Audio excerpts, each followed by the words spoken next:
مانگنی ہوگی. دہشت گردی کے نام پر جنگ چھیڑ کر تم نے امریکی ضرورتوں کو پورا کیا ہے, مغرب کی ضرورتوں کو پورا کیا ہے. تم نے اسلامی دنیا کے مفادات پہ ڈاکہ ڈالا ہے. تم نے اسلامی دنیا کے وسائل پہ تباہ و برباد کیا ہے. تم نے میرے حق کو مارا ہے, تم نے میری زندگی کو مارا ہے, تم نے میرے بھائی کو قتل کیا ہے, تم نے میری معیشت کو تباہ کیا ہے.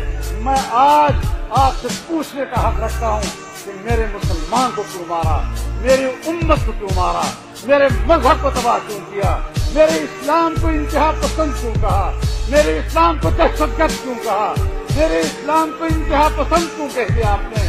میرا اسلام تو اعتدال کا مذہب ہے, انصاف کا مذہب ہے, اعتدال اور عدل کا مذہب ہے.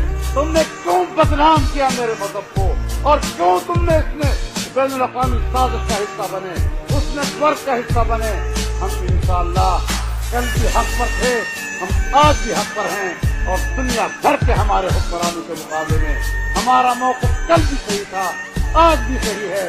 یہ سارا کیا دھرا ایک بین الاقوامی جنگ ہے, معاشی جنگ ہے, مغرب کے مفادات کی جنگ ہے, جس سے ہم اسلامی دنیا کو چھوڑ دیا.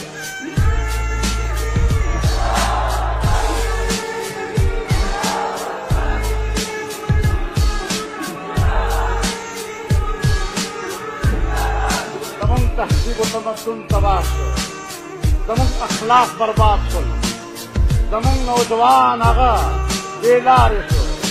راضی رو پل قوم پالے, پل نوائے نسل پالے, پل نوجوان پالے. اگر تک پل مستقبل ہے عجبہ خبر دادا کہ کبھی اسلام پرانا کی زندگی دے رہو